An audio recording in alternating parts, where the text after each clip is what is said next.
So it's been about 20 seconds since I talked about the iPhone 10 last, and I just kind of want to wrap up my last couple assumptions with the iPhone 10, my feelings of it, and why, in my opinion, iOS 17 was such an important update for the iPhone 10 to get, and the fact that it did not get it was a very, very surprising thing. Now, first of all, much like I mentioned before in my other videos, the iPhone 10, in my opinion, could have easily supported iOS 17. It's not a big, massive update for the iPhone 10, but it could have been a big, massive update had the iPhone 10 had gotten it. Now, the big thing to keep in mind here is that once I start looking back historically on how Apple's kind of dropped support of their phones, it does kind of make sense, and we could have kind of seen this thing coming. Since the iPhone 5, Apple has pretty much dropped iPhones in pairs of twos. So we saw the iPhone 5S and 6 get dropped and the iPhone 6S and 7 get dropped. So I was expecting Apple to keep the iPhone 10 hanging around there a little bit longer and then drop those iPhones, the 2017 and 2018 iPhones,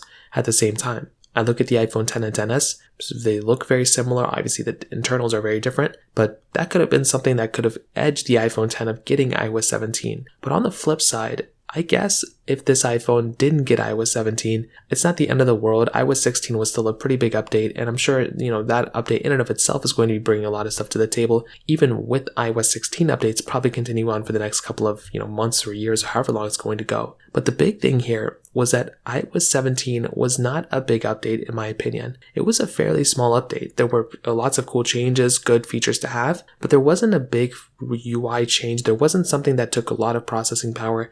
There wasn't like a big reason why the iPhone 10 couldn't have gotten iOS 17. It just so happened that it just wasn't good enough. I guess Apple just didn't want to give it to it. I put iOS 17 in the same lineup, I think, as an iOS 15 update or as an iOS 12 update, even kind of like an iOS 13 update. There really wasn't a big change. There wasn't anything super crazy coming on with this iPhone. It just so happened that it just didn't get support of it. Now, the iPhone 10 is in another weird spot because I wouldn't probably recommend people to buy this, specific phone anymore. I don't think this would be the phone I would recommend people to buy. I think there might be some other phones I would probably recommend people to buy before this thing, but that brings us to today. I don't really think this would be the first phone I'd recommend people to buy, and I just think it's kind of a sad phone, the fact that this thing was able to be where it was not too long ago, and now it's kind of in this weird spot. So I would love to hear your thoughts about this. Let me know in the comment section below. Hit the like button, that would mean so much, but definitely hit that subscribe button. More importantly than everything else, I love every single one of you guys. Hopefully I'll catch you guys in the next video. Peace out till then.